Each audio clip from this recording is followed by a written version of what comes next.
With much of the left, though, one thing you can count on is this loathing for the West, particularly their own history and sometimes their own people. And I want to have you to have a look at this tweet from someone who's going to be a Labor frontbencher, probably, Jess Phillips, mocking a guy for wearing the St George flag as a cape. Of course, England were playing, the football team was playing, so that's what that guy was doing, supporting the team. I don't think, Douglas, you would ever do that, mock someone for having a Palestinian flag draped around their neck. But if it's a British symbol, then they feel emboldened to shame someone on social media.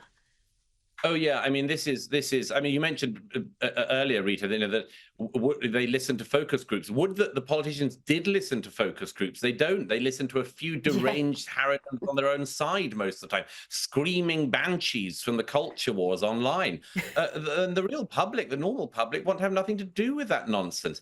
And the normal public believe, quite rightly, in Britain like elsewhere, that if your national team is playing, that's the team you support, and your national flag, might be a flag you're able to fly and even be proud of. But as you say, Rita, we live in a strange era in the West where you can be proud of everything apart from what is yours. Any other flag, Jess Phillips, who's another example of us just sort of swayed by the wind. Every gust that blows takes Jess Phillips with it. She likes to present herself as this working class, straight talking woman. She isn't. She's an absolutely typical automaton of the era who says whatever she thinks she has to say to get avoiding the banshees that are howling. And yes, I mean, there's this sort of snobbery about this, and there's nothing wrong with being proud of your national flag. But as you know, it's only in the West that we beat ourselves up like this and tolerate politicians who scorn the public for being proud of their country. Now, you were involved in the Monk debate in Toronto, where you argued that anti-Zionism is anti-Semitism. 2/3 of the audience gave you an emphatic victory. And let's have a look at a clip. I think we can see why you won the debate. And there is no law of war that says you're allowed to start a war and then complain when you lose it.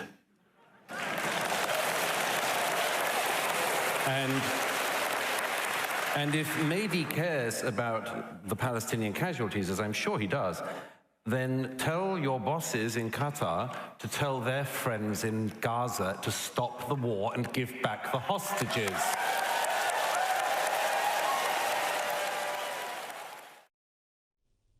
Douglas, tell me why you believe anti-Zionism is anti-Semitism. I say it's obvious that in all of history, anti-Semitism has been a shape-shifting virus. Sometimes people hated the Jews for their race. Sometimes they hated them for their religion. In this era, the only permissible way to hate the Jews is to hate them for having a state. And as I mentioned in the debate, this absolute obsession with the single Jewish state in the world, this way in which people who never turned out on the streets when Bashar al-Assad was killing 6 times the number of people who've died in every war involving Israel since 1948, when the Arab armies advanced. If you didn't come out on the streets when Bashar al-Assad killed 6 times that number of people in a decade, but you did turn out to attack Israel after October the 7th, you're an anti-Semite.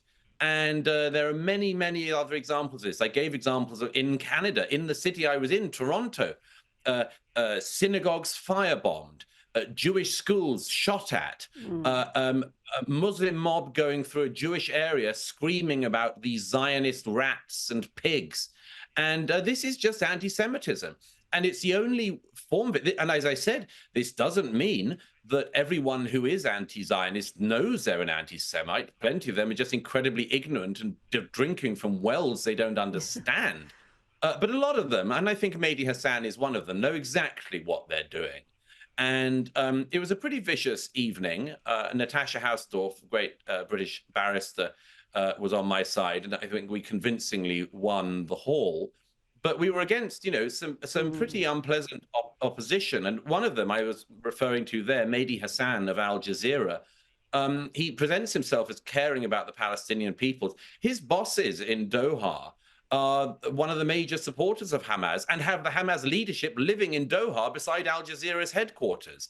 And as I mentioned a bit later in the debate, Mehdi Hassan and his fellow alleged humanitarians, they pretend they care about the Palestinian people, and really, I think they just want to beat up on the Jewish state and eradicate it. I think most of the anti-Zionists this era, that's really what they're after. They're after the eradication of the Jewish state. But I mentioned him, it would come a lot better coming out of his mouth. It would sound a lot better if a contributor to Al Jazeera hadn't have been discovered last week to have been holding Jewish hostages in his home in Gaza and torturing them. One of a number of Al Jazeera journalists, as it happens, who have been found to be terrorists in recent years in Gaza. I think it's absolutely despicable that people pass themselves off as caring about the Palestinian peoples. And there are all of these people working at Al Jazeera who are actually involved not just in killing Jews, but in causing the war that has led to the suffering of Palestinians. It's absolute hypocrisy, and I'm very glad that the audience in Toronto realized that. And you can watch that full debate online. I would encourage you to do that. It is a very informative exercise. And you also made the excellent point that we actually have a real genocide happening in Sudan. Yeah. And it seems to be people aren't too interested in taking to the streets of Melbourne and Sydney and London and New York and elsewhere to protest against that, but they will protest against Israel after October 7. And if you're part of that mob, perhaps examine if you are indeed anti-Semitic. And I have to take you back to Keir Starmer here, because his response to the rise of anti-Semitism seems to be to speak more about the dangers of Islamophobia. Here he is with London Mayor Sadiq Khan doing just that. One of the things that is coming up over and over again is Islamophobia. And, well, you can see the stats, you can see the numbers rising, particularly since October the 7th. Although we shouldn't fall into the trap of thinking that before October the 7th, this was all heading in the right direction. It's been far too high for far too long.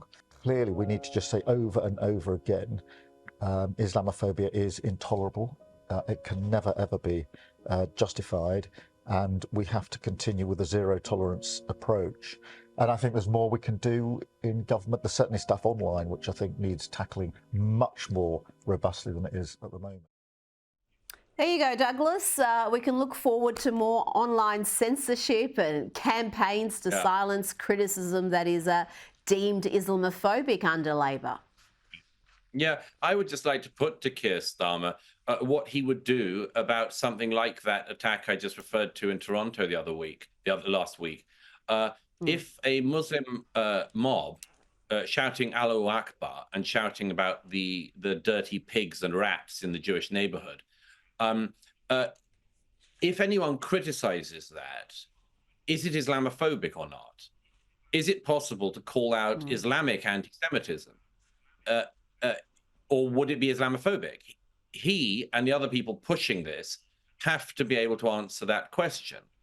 Is it Islamophobic to notice that the marches that have defiled the centre of London week after week since October are predominantly, very largely Muslim, and that many of the Muslims on those marches are saying intolerably racist things?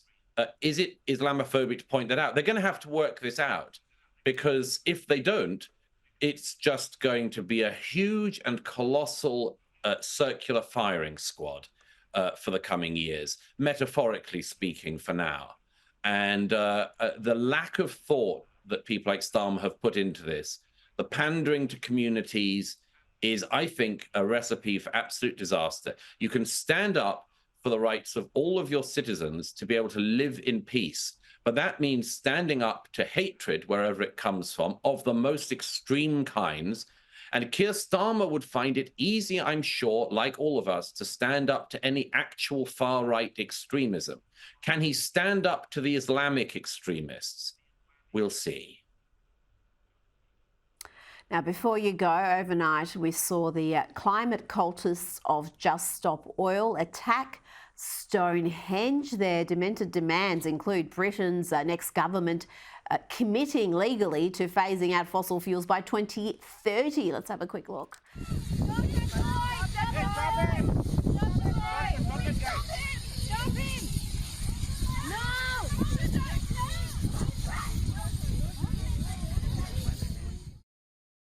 We can see their bystanders, women getting involved trying to stop that attack. So what sort of punishment is appropriate when political activists attack and vandalise a prehistoric monument? You know, Rita, this has been an escalation. I write about this in my Spectator column this week. There's been an escalation of this for some time now. All of these eco-loons thought that it was okay to throw soup at a masterpiece by Van Gogh. Earlier this year, a horrible young woman slashed and sprayed graffiti over a portrait by the great Hungarian Jewish painter Philip de Laszlo. And there's been no punishment of her because she said she did it for Palestine.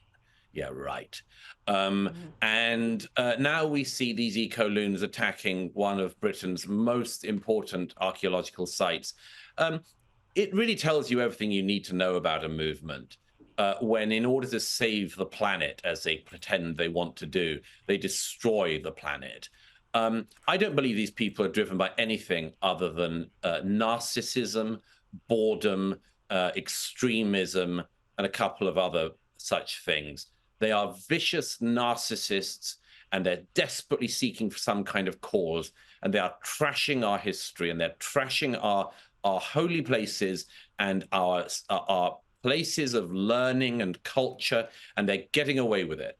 And as far as I believe, I think they should all be thrown in prison for as long as they can be. And any of these other people who want to try these tricks should go to prison following them. We need just the law to be enforced in one of these cases, and I think we would see a change in behaviour. Douglas Murray, thank you so much for your time this evening. Pleasure as always. Thank you.